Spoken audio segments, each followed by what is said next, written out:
every value in the likelihood function and the prior function are with the full optimization variable. In other words, for classification, it can be carried out by using the logistic sigmoid function, and we can calculate prior likelihood, prior for class 2, and likelihood for class 2. So we can calculate every term in this equation. So we get the value of A. We apply logistic sigmoid function to A, so we get the posterior probability of class 1. So this is how a generating model works. 我知道这几堂课讲的东西其实有点复杂哦。那如果大家没有完全听懂，可以看一下教科书搭配这些投影片。我投影片的设计已经是尽量的精简，然后都是必要的东西，就是少了一个下一页就不能讲的那种情况。我是这样设计的。那所以呢，你可以就是对照这个投影片，然后搭配这个教科书看一下。那刚刚所讲的东西呢，如果要一页做总结的话，就是把它总结在这一页投影片里面。在 generative approach 里面呢，重要的事情就是我们要有一个 likelihood， 还要有一个 prior。那这个 likelihood 里面呢，在二元分类里面，总共就只有3个变数要解就是 mu1、mu2， 还有 sigma。那其他的像这些 d 就是这个资料空间的维度然后这个 determinant 这些东西都是当你这些变数 mu1、mu2、sigma 可以计算以后，这一个数学式通通都可以计算。你给不同的 x 进来，我都可以计算它的这个 likelihood。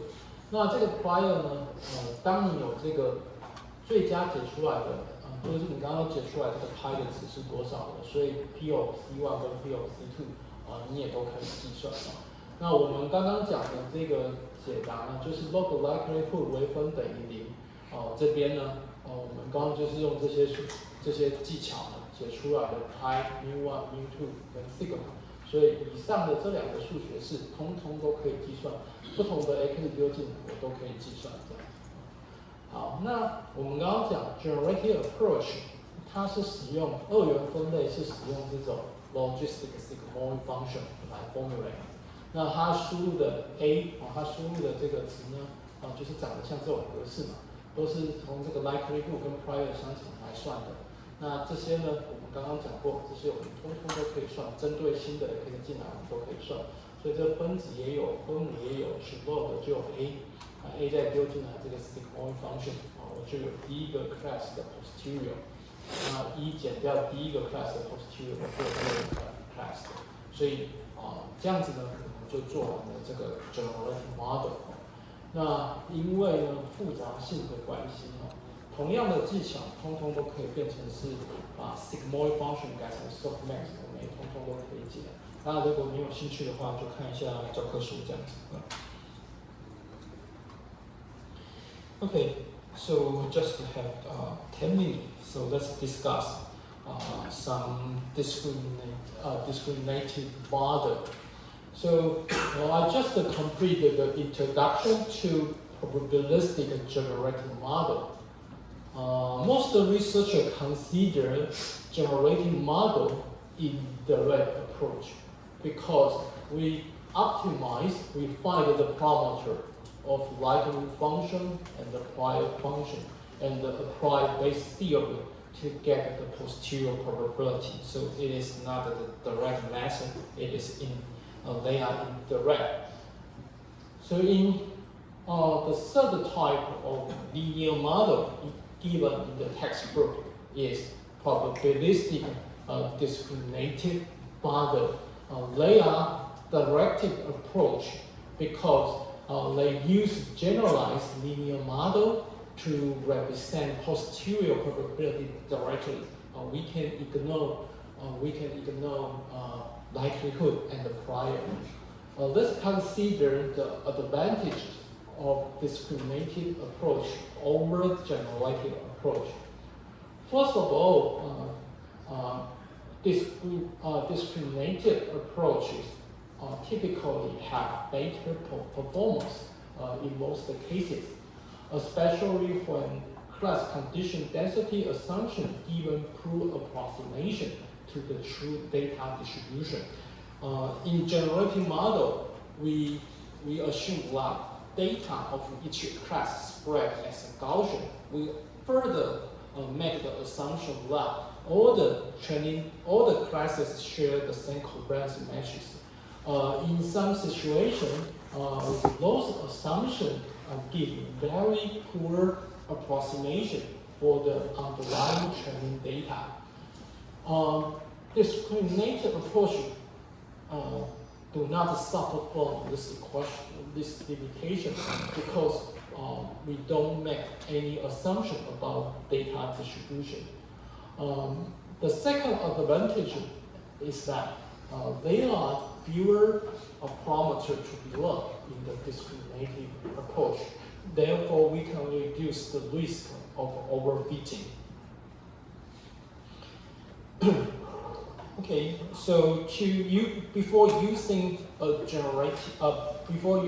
discriminated approach, we need to perform nonlinear basis function transformation. Actually, we have specified this technique in the chapter of regression. So we just use an example to review this technique. Originally, this is a input space, a two-dimensional input space for data of two classes, class red and the class blue. We can employ nonlinear transformation to nonlinearly transform data from the input space to some feature space. So let's look at the example.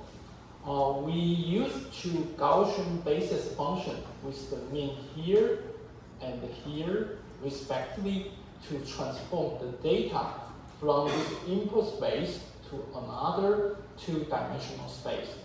One dimension is spread or is yield by using a specific Gaussian basis function. Let's look at the second Gaussian basis function. Its mean is here, and this is the covariance. This contour is used to indicate the covariance. Okay, so its mean is here. As you can see, all the red points are closer to the mean of the second basis function, and the data of class blue are far away from the mean of the second Gaussian basis function. So let's look at the distribution of the dimension here by using phi2, the second Gaussian basis function. Because red points are closer to the mean of the second Gaussian, so their density are higher along this direction, along this dimension. So as you can see, red points, the values of red point are higher than those of the blue points. So this dimension or this axis is created by using this Gaussian basis function. Let's look at the other Gaussian basis function. Its mean is here, and this is its covariance matrix.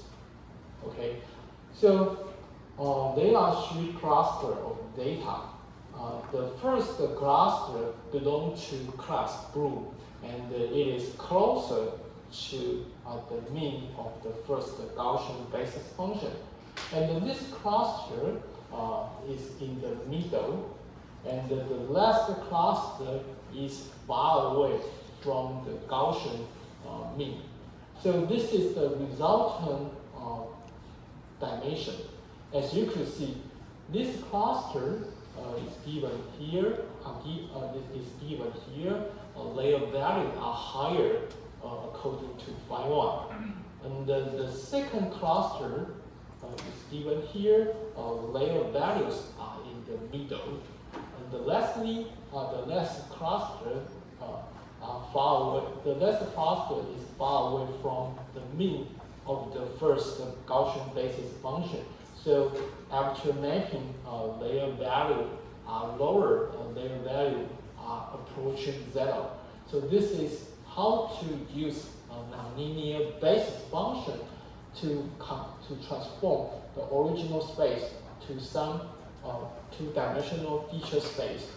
In this space, a linear classifier, the data set becomes linearly separable. In other words, we can learn a linear classifier to separate data of two classes with a satisfactory performance. So let's look at the difference. Let's look at the difference between a generative model and a discriminative model. Actually, in this lecture, I'm going to specify just a single way to carry out discriminative model. It is called logistic regression. It is used for linear classification. Okay, so this is the key equation in the generative model. We want to formulate the posterior probability by using the Bayes theorem. Okay, so this is what I taught for generative model. Let's look at the three major differences between a discriminative model and a generative model. First, we ignore the conditional, the class conditional probability and the classifier. We no longer consider this term. So there is no, we don't consider this term in the generative model. Second, we apply a basis function for linear transform. So as mentioned in the previous slide, we transform x to phi of x, or phi for short. We just use a Gaussian basis function to carry out nonlinear transform. And the third difference is the key difference. That is, we assume that the posterior probability can be written as a logistic sigmoid acting on the median function of the feature vector. The sentence is very long. Let's pass this sentence. This is the posterior probability for class 1 we use in the generative model. And actually, we would like to formulate this posterior probability in the discriminating approach. So the difference is that the given term in this conditional probability is x. Now it becomes phi because we project data to the input to the feature space. So phi, actually it is short for phi of x. So it is a new feature vector for x. So this is what we want to formulate. Okay. Now we use y to indicate this posterior probability. It's just a notation. Now this is the key equation. Originally, we said posterior probability can be formulated by using a logistic sigmoid function. So the posterior probability is formulated by using logistic sigmoid function. So this part is the same. But the difference is the input to the logistic sigmoid function. This is, we assume that the input to the logistic sigmoid function is the inner product between a weight vector to be learned and the feature vector phi. Okay, so let's look at this sentence again. Let's consider the feature vector first. The feature vector is phi in this equation.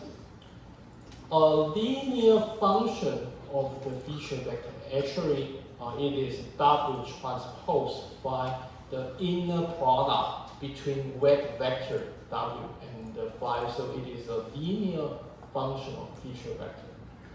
Now let's consider the part of the sentence.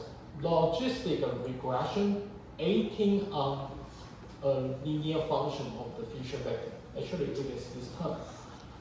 Logistic sigmoid function acting on the linear function of the feature vector. So this is the key description about logistic regression. Actually, the posterior probability now is formulated in this form. Our goal is to learn W directly. We no longer consider any likelihood or prior. So once we get the posterior probability for class 1 and the posterior probability for class 2 is simply written as 1 minus posterior probability for class 1。因为时间的限制，所以我今天呢就是上到这一堂课。那我这边用中文讲一下我这一页要讲什么。我们前一个 section 讲的东西都是 generative approach 东西有点复杂，反正就是写成这一串。那 discriminative approach 接下来要讲的这个 logistic regression 跟前面的 generative approach 呢，其实就是3个不同。那第一个不同呢，就是呢我们不再需要这些 likelihood 跟 prior， 也就是这一项我们不要了，我们直接看这一根跟后面的关系。那第二个不同呢，就是呢，为了增加 logistic regression 它的这个 fitting power， 所以我们需要用 nonlinear transform。那其实这个技术也不是新的，我们在这个linear model for regression 已经有讲过。那我们这边其实就是把 x 变成 y 而已就是只有这样子而已。那第3个呢，其实就是最主要的。在叙述这句话就是在叙述 logistic regression 是长什么形式的。